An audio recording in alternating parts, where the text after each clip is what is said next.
BBC Sounds. Music, radio, podcasts. Good morning. Today the combines have started rolling. It's a very early harvest, but it might also be rather a small one. We'll have more on that a little later. First though, agricultural shows across the country this summer are a fun day out for some and all about showing animals for others. But many also provide an important public forum to discuss the latest issues concerning farmers. At the Royal Norfolk Show, this year's big debate was about data. Farms harvest massive amounts of data on crops, markets, carbon footprints, biodiversity and profitability. But how that data is used, who can see it and who owns it are serious issues all the way along the food supply chain. I joined Eleanor Wood from Maltster's Crisp Malt, Nick Hood, farmer and director of Yare Grain, Andrew Peel, farm and estate manager at Saul Farms, and first, soft fruit grower Tim Place at Place UK, who told me their main concerns about farm data. One is to the data our customer is asking and their needs and trying to understand what they want. The second is trying to get farmers to work together in collaboration, forming cooperatives, trying to share data between them and get the benefits of it. And Andrew? One of the key points is the challenges around collecting it and what data we are actually collecting it, how we're storing it and how we can make the best use of it, and also making sure we don't give it away. You know, there's a lot of discussion about passing it up the supply chain. We need to make sure it's used and they're not weaponised against us. Weaponised? What did you mean by that? Just that the data isn't used to hurt us in the future, and that we've performed in such a way one year and then it's used as a sort of a benchmark the following. Or even if the companies that are taking the data, if they're then using that to channel what they're trying to sell to you, which is also a potential issue.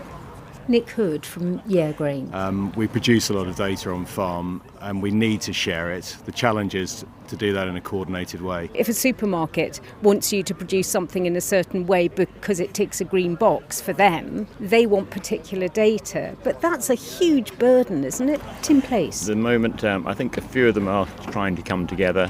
A couple of them have brought out a scheme to try and work with their growers to offer them help and actually provide that information for them.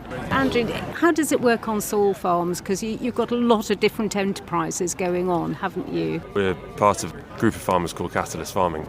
So we work very closely, very open book between those farms, which have been fantastic. Data sharing and machinery sharing as well. Tim Place. I think in this country we've got to work together. Our threat is from imports.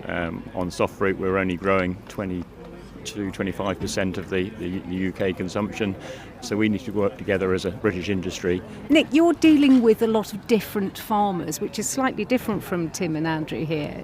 So how do you coordinate the data from all those different farms? We've now got customers, for instance, malting barley customers, which will end up on a bottle of beer, who are demanding this information, emissions and production type farm information. As the complication increases, probably the value of what we're producing increases, and that we mustn't sell this too easily. We need to control it and use it. Historically, farms have been farm gate sellers and the value's been added by the food industry very effectively. We're being demanded for more and we need to keep that value on farm. There's the challenge. We also have Olly Wood from Crisp Maltings. Marketing and publicising what's happening with the business in terms of sustainability is incredibly competitive at the moment. If a customer wants to understand the granular detail of what's gone into carbon footprinting, for example, the transparency of what data has gone into something is critical for when a customer's trying to make influencing decisions. But it also can be seen as a vulnerability. Once the data is out there, there's no going back. But I do think that's also where standardisation of data collection comes in, to make sure we are comparing apples with apples with sustainability related data is also really crucial, and being transparent about the method of data collection is really key to that. Eleanor Wood there from Maltster's Crisp Malt. Well, monitoring exactly how food is produced and measuring its effect on soil health and biodiversity is one of the tenets of regenerative farming. It's what we're talking about in detail all this week. There's no actual definition for regen as it's known, but as we heard yesterday, one farmer described it as putting back not taking out. Regenerative farming used to be seen as niche, but that's gradually changing. Later this week we'll be at the annual regenerative farming event, Groundswell. With more farmers working their land regeneratively, how much of a market is there for what they're growing and the livestock they're rearing? Does the public understand what it is? Well, that's what farmers, buyers and industry experts have been discussing at Carbon Calling, a regenerative farming conference held in Cumbria. Kaz Graham's report starts with Tim Nicholson, who hosts the event on his farm near Penrith. So we're looking at belted Galloway cows and longhorn cows and calves. So I've been farming regeneratively for approximately 5 years now. Is there a market that you can access for specifically regeneratively farmed beef, and do you get a premium for that? Yes, there is. It's been hard to find a market, but we're lucky enough to have a couple of buyers in this area who are interested in the product. Well, understanding and expanding the market for regeneratively grown food is what farmers and retailers and buyers here today are discussing. With the regenerative side of things, as a company, we're trying to become the most sustainable version of what we are so that we can still be producing meat in the future. And we believe that regenerative agriculture is one of the mechanisms that's going to enable us to do that.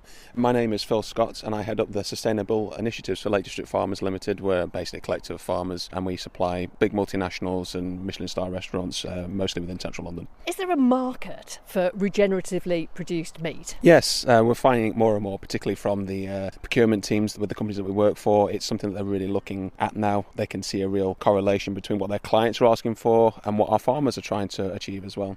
I think doing the carbon reporting that we're doing with Lancaster University, we're in a knowledge transfer partnership with them, so we're doing a lot of work on the carbon on the farm to understand that, which is a big part of understanding what regenerative agriculture is. Well, I've just wandered into the main conference hall now, which is a large agricultural building, and it hasn't got cattle in it at the moment. It has got an awful lot of people who are passionate about this method of farming. Dominique Fern runs ready meal company The Wild Hare. All of their meat comes from regenerative and organic British farms, and they now supply Tesco. Dominique, what's it been like trying to get into the big supermarkets? It's been about 8 years to get it into Tesco. It's been a journey, possibly the worst journey of my life, but we are in there now. Do you think there's a problem that there is no set definition of what regenerative farming is? Right, I don't think this is a problem. If you don't set your set on it, has to be regenerative. What we say is to our farmers, you have to get better. Wait for the world to decide what they want to call it, but as long as our markers in biodiversity, in animal health, in carbon sequestration are all getting better, then that system alone is a better system than having to name it something. Should there not be set parameters of, say, how much regenerative farming a farmer has to do before their produce can be called regenerative? Absolutely. Without set standards, then anybody could call anything. But obviously we're governed by trading standards when we're in big retail, so we will be checked if we weren't doing the right thing. We probably need some definition, and I hopefully work with Patrick Holden from the Sustainable Food Trust to work those out. Well, I've just run into Scott Donaldson, who is Group Director of H&H, the large livestock auctioneers in the north of England. How do you deal with regeneratively produced livestock? I don't think there's probably enough emphasis on it in our sphere at the minute. We had sales for organic livestock back in the day, but if there's any sort of accreditation with regard to the sustainable product that is regenerative, then I can see us using that, yeah. Is that the key thing for you? There needs to be some kind of accreditation? Absolutely, yeah. That's really important. And if we're going to scale this whole model up, we have to have something that somebody can hang their hat on.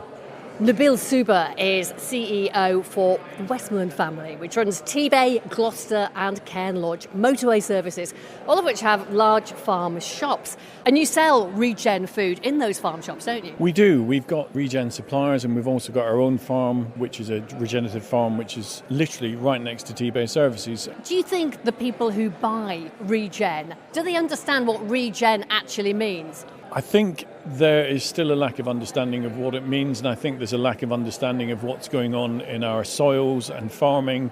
I think people understand local, but regenerative probably still needs some more communication, really. That report from Kaz Graham. Now, it's the 1st of July and not really the date that I expected to say that harvest has begun. Well, in some parts of the country at least. In fact, the combines were out in several different counties last week. The early start is really down to exceptionally low rainfall throughout the spring and now the sunny, hot weather. Last year, the wet autumn meant planting crops then was delayed, but crops planted in spring went in early. Breaking records for starting harvest isn't always a celebration, and it seems this year yields could be significantly down, although it is a little early to be definitive. Olly Harrison contract farms 1,500 acres in Merseyside. He's in an area which declared drought at the end of May, and he started combining last week. I caught up with Olly Harrison taking a break in his thankfully air-conditioned cab. Normally we'd be starting around the 7th to the 10th of July, but I think 2023 we started on the 27th of June, I think. And this year we started on the 26th, which is the earliest ever harvest for us here. And how did you decide, I've got to do it now? Well, we've got a field that's quite sandy on the banks of the River Mersey. And we'd had not a lot of rainfall at all in the spring, so it hadn't grown particularly well. And it doesn't get any frost because it's on the banks of the river, so it always is early to mature. And then, of course, the drought just completely killed it off. Being a bit thin meant that the pigeons could land in it and start munching away at it. So we decided it's worth nothing in the field, we'll get it in the shed.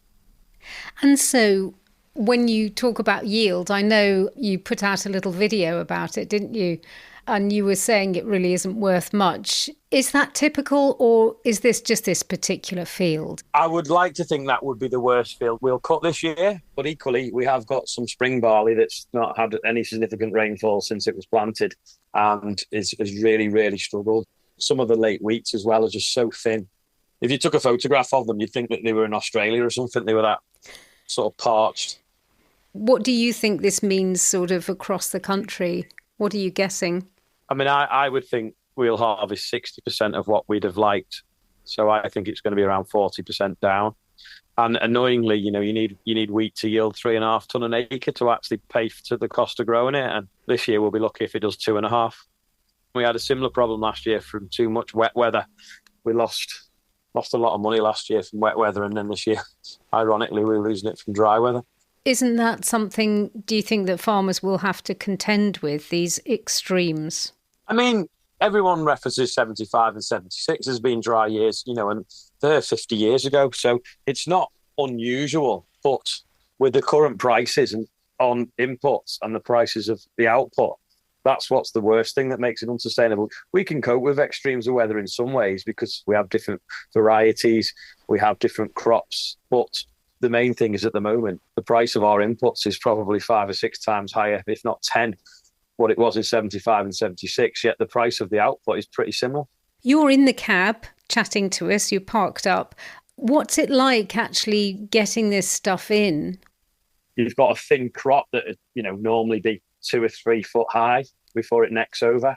Well, this year they're a foot to 18 inches high and very, very poor crops. I mean, the combines will fly and they won't use a lot of fuel because there's not going to be a lot of material to process. But equally, there's no straw to sell, or if you're a livestock farmer, there's going to be not a lot of it about to buy either. But yeah, it's pretty disastrous. I actually probably won't drive the combine this year. I'll let John that works me drive it because I just know every time I pull in the field, I'm just going to be disappointed. Oh, it's too depressing to sit at the wheel and watch it. It used to be my favourite job, but for the first time in 30 odd years, I don't think I'll be driving the combine at all this year. Farmer Olly Harrison. And do let us know if you've started harvest and what it's looking like. You can email farming.today@bbc.co.uk or on X we're at BBC Farming Today. That's all from us. I'm Anna Hill. The producer was Rebecca Rooney. Farming Today is a BBC Audio Bristol production.